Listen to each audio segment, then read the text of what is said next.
बिस्मिल्लाहिर्रहमानिर्रहीम। अल्लामा इब्न जोज़ी मुस्लिम बिन इब्राहीम के हवाले से बयान करते हैं कि एक शख्स हबीब फ़ारसी के पास आया और बड़े तकब्बुर और रौब से कहने लगा, मेरी बात सुनो। हबीब फ़ारसी ने कहा, बताओ क्या बात है। इसने कहा कि मेरे 300 दिरहम तुम पर वाजिबुल अदा हैं, फ़ौरन अदा कर दो, वरना मैं काजी की अदालत में तुम्हारे ख़िलाफ़ मुकदमा दर्ज कर दूँगा और तुम्हें लोगों में रुसवा करूँगा। हबीब फ़ारसी कहने लगे, मेरे अज़ीज़, मेरे और तुम्हारे दरमियान आज तक कभी कोई मुलाकात ही नहीं हुई, कोई लेन देन नहीं हुआ, न मैंने तुमसे कोई कर्ज़ लिया। तुम मुझसे 300 दिरहम कैसे, क्यों और किस खाते में मांग रहे हो? तुम्हारा मुतालबा सफ़ेद झूठ और सरासर जुल्म है। वो शख्स बोला, बस तुम्हें मुझे 300 दिरहम देने हैं, कान खोल कर सुन लो, मैं हर सूरत में ये रकम लेकर रहूँगा। हबीब फ़ारसी ने इससे कहा कि तुम कल तक अपने मुतालबे पर दोबारा गौर कर लो कि क्या वाकई तुम्हें मुझसे ये रकम लेनी है।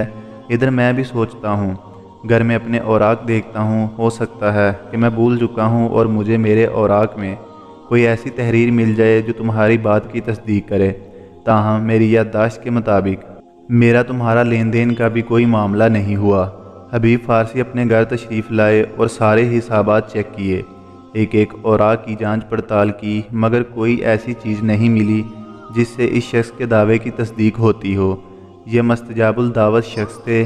आधी रात के बाद उन्होंने वज़ू किया, मुसल्ले पर खड़े हुए, 2 रकात नमाज पढ़ी, फिर अल्लाह की बारगाह में हाथ फैला दिए और दुआ मांगी, ए अल्लाह, अगर ये शख्स अपने कौल में सच्चा है तो फिर मुझे इसका हक़ वापस करने की तौफीक अता फरमा, और अगर ये झूठा है तो इसके हाथ शल कर दे, ताकि लोगों को मेरा सच और इसका झूठ मालूम हो जाए।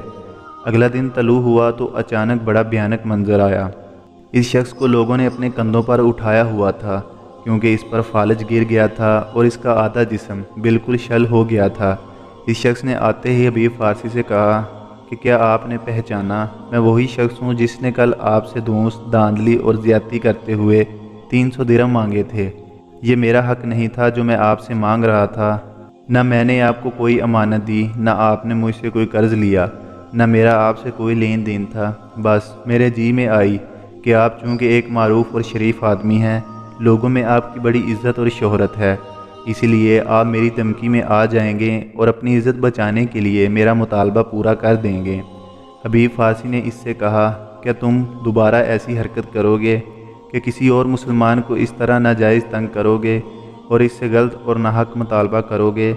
इसने कहा, हरगिज़ नहीं, मैं तौबा करता हूँ, मैं वादा करता हूँ कि अब कभी ऐसी हरकत नहीं करूँगा। हबीब फ़ारसी ने दोबारा बारगाह इलाही में हाथ उठा दिए और अर्ज़ करने लगे, ऐ अल्लाह, अगर ये अपने कौलो इकरार में सच्चा है तो इसे शफायाब कर दे।